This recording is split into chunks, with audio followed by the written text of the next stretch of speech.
Écoutez ces propos hallucinants de cette jeune musulmane à l'encontre de ce qui se passait aux chrétiens à l'époque de la part de ses compères. Hein, vous allez voir que les propos sont choisis. Hein. Ils sont choisis, ils sont incroyables. On n'attendait pas ce genre de choses.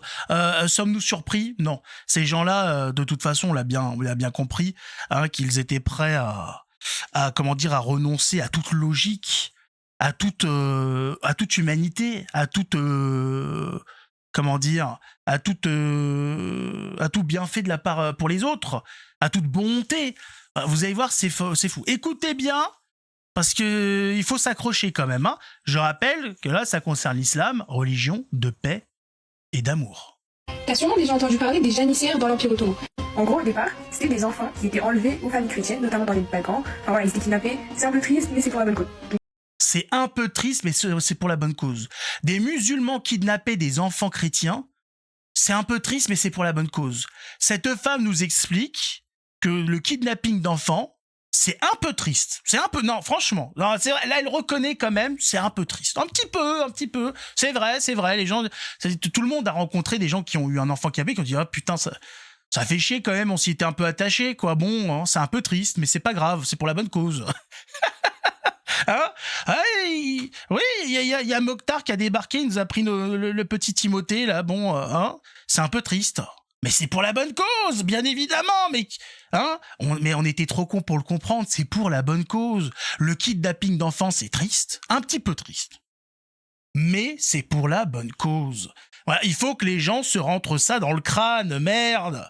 Les gens, ils sont offusqués des fois. Qu'est-ce qui se passe? Pourquoi ils enlèvent des enfants? C'est des malades? Pas du tout, c'est un petit peu triste. Mais c'est pour la bonne cause. Ah, il faut écouter cette femme musulmane. Merde, quoi, les gens, ils comprennent pas. Alors, c'est pour leur bien qu'on les enlève, les enfants. Voyons donc, l'islam a à cœur de sauver les enfants. Et donc, il les enlève. Ah, extraordinaire. Non, ils sont un petit peu malades quand même, ces gens-là. Ils ont un petit grain dans la tête. Oser sortir ce genre de choses. Mais je rappelle, bon, bah, c'est ces gens-là qui arrivent aujourd'hui à expliquer que c'est tout à fait normal que le prophète de l'islam, homme qui est l'exemple de tout musulman, se soit marié avec une fille de 6 ans et qu'il ait couché avec elle quand elle en avait 9. Pour eux, voilà, ça les choque pas. Ils disent, bah oui, bah, enfin, c'est comme ça. Alors, ils disent, oui, mais vous parlez, mais bon, vous avez bien eu des rois, hein, des gens qui se mariaient aussi très jeunes. Et oui, mais ce ne sont pas des exemples. Ce sont des êtres humains comme les autres. Est-ce que tu es en train de nous dire que Mohamed est un être humain comme les autres, finalement? Ce n'est pas un prophète? Qu'est-ce que tu essayes de nous dire? Je comprends pas. Ah, et puis là, ça bégaye.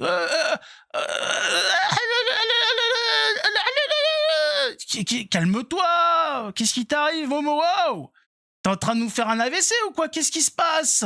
Hein? Commence à devenir tout blanc, là. C'est pas normal. Tu te convertis? Qu'est-ce qui se passe? Ah, ils sont extraordinaires. Non, mais c'est incroyable. Ils sont capables de tout justifier. On leur dit, mais vous comprenez, regardez. Regardez vos textes. Alors, ils veulent pas les regarder. Ils veulent pas. La dernière fois, j'avais eu une petite altercation avec un certain Tariq. Et à chaque fois que je lui rappelais des textes de sa religion, il changeait de sujet. À chaque fois. J'ai dit, c'est extraordinaire. Comment se fait-il que vous ayez tout le temps ce réflexe de fuir face à vos propres textes? Normalement, vous devrez être content qu'on les mentionne. Vous devriez vouloir en parler pendant des heures. Et c'est tout l'inverse. Dès qu'on évoque l'islam, enfin le Coran ou des hadiths, ça part en courant. Des hadiths authentiques, bien évidemment. Ah, ben, bien sûr, on fait pas n'importe quoi. Ah, ça s'enfuit. Je dis, mais c'est extraordinaire, ces gens-là. Mais viens là, viens, on va discuter. Ils veulent pas, mais c'est normal, quand on entend ce genre de choses, c'est aberrant. Aberrant de croire que les gens vont soutenir ce genre de propos, à part les détraqués de chez vous. Kidnapper des enfants, c'est un peu triste, mais c'est pour leur bien. Mais de quoi tu parles? Tu connais l'aspect psychologique des enfants? Sur le fait qu'un enfant est épanoui quand il est avec ses deux parents? Qu'est-ce que tu racontes, madame? Mais vous êtes des malades. C'est pas étonnant. Après, on voit des vidéos de gamins dans les pays musulmans là qui chialent parce qu'on les force à égorger des animaux. Mais vous allez pas bien, les gars. Réveillez-vous. Faut se ressaisir au bout d'un moment. C'est quoi ce délire? Ils sont extraordinaires. Cette femme est complètement folle. Hein, mais bon, ils sont obligés de toute façon. C'est leur religion. Ils veulent la défendre coûte que coûte. malgré que ça parte dans tous les sens, etc. Alors on leur dit pourtant, regardez la nôtre. Nous, si vous voulez, on sort la Bible. Là, on la sort, prenez le verset que vous voulez, on en discute. Prenez tout ce que vous voulez, on en discute, il n'y a pas de problème. Ancien Testament, Nouveau Testament, on est clean. Nous, en parler, il n'y a pas de problème. On le fait avec plaisir. Parce que nous, au contraire de vous, les choses sont limpides. Jésus a été très clair avec les enfants. Très, très clair sur le fait que c'est quelque chose qu'il faut protéger sans discuter. L'enfant est un être précieux qu'il faut protéger de tous les détraqués et de toutes les saletés dans ce genre. Par contre, vous, de votre côté, bon, il y a des choses, c'est très bizarre. Voilà. C'est sûr que t'as pas envie de discuter du fait que Aïcha grattait les croûtes de sperme sur la tenue de Mohamed. Ah, t'as pas envie, mais je te comprends que tu aies pas envie d'en parler, bien évidemment. Personne n'aurait envie d'en parler. C'est bizarre. Hein? Eh oui, bien évidemment. Tout ça est incroyable.